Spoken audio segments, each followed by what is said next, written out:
गोस्वामी जी महाराज ने कहा है कि सिर धरि आयुष करहि तुम्हारा, परम धर्म यह नाथ हमारा। सिर धरि आयुष करहि तुम्हारा, परम धर्म यह नाथ हमारा।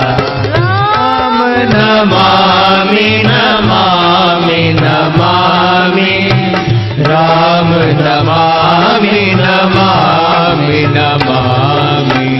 भगवान ने आज्ञा को शिरोधार्य किया तो प्रभु ने कहा राम ने कि आज्ञा शिरोधार्य नहीं करो महाराज, आपके भाल पर और शीश पर गंगा बह रही है, न जाने कब मेरी आज्ञा गंगा में बह जाएगी और आप भूल जाओगे और समाधि में चले जाओगे। तो महाराज इस आज्ञा को हृदय में धारण करो और तब जाकर के मेरी बात और मेरी आज्ञा आप मान पाओगे।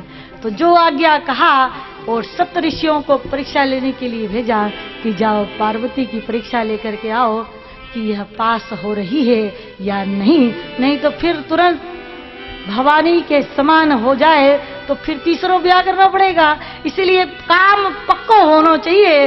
अब की बार काम पक्का हो जीवन में, और हम भी पक्का ही करेंगे, तुम्हें पक्का ही मंत्र और पक्की भक्ति दे करके जाएंगे। तो भगवान भोलेनाथ ने परीक्षा के लिए भेजा।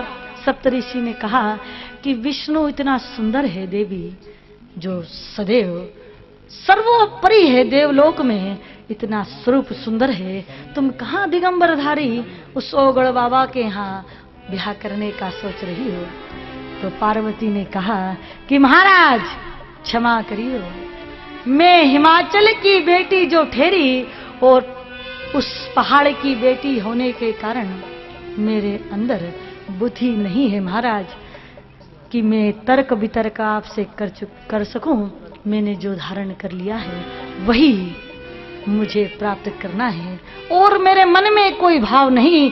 जन्म जन्मांतर तक मैं कैलाश पर विराजित उस महाकाल भोलेनाथ को ही पति बनाऊंगी।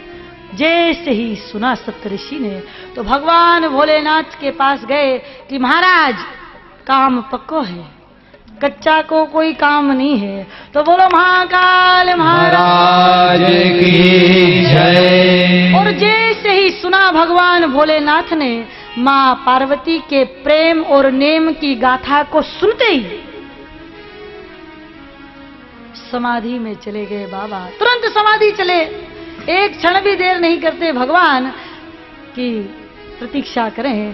प्रेम की गाथा को सुनते ही भगवान भोलेनाथ समाधि में चले गए और उसी समय जो ताड़कासुर फल फूलने लगा तो देवलोक को घबरा गया कि जब तक ब्याह नहीं होगा तब तक कैसे हम इस संसार जगत में शांति से जीवन जी पाएंगे।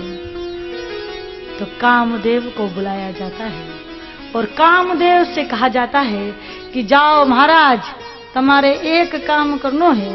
हाँ महाराज बोलो, कई काम है। तो कहा कि समाधि में बैठा है बाबा, उसकी समाधि को भंग करना है। तो तुरंत समझ गया कामदेव कि जैसे ही मैं समाधि तोड़ूंगा मेरे जीवन की लीला समाप्त हो जाएगी। लेकिन संसार जगत को सुख शांति देने के लिए और देवलोक को आनंद देने के लिए कामदेव चल पड़ा है। चारों तरफ सुंदर सुगंधित वातावरण निर्मित कर दिया कामदेव ने और मृदंग बजने लगे, अप्सराएं नृत्य करने लगी। जो भी व्यक्ति काम के अधीन और राम का संग कर रहा था वह काम में समाहित हो गया। हर नारी पुरुष काम में नजर आने लगे और मृदंग बज रही है। जय हो।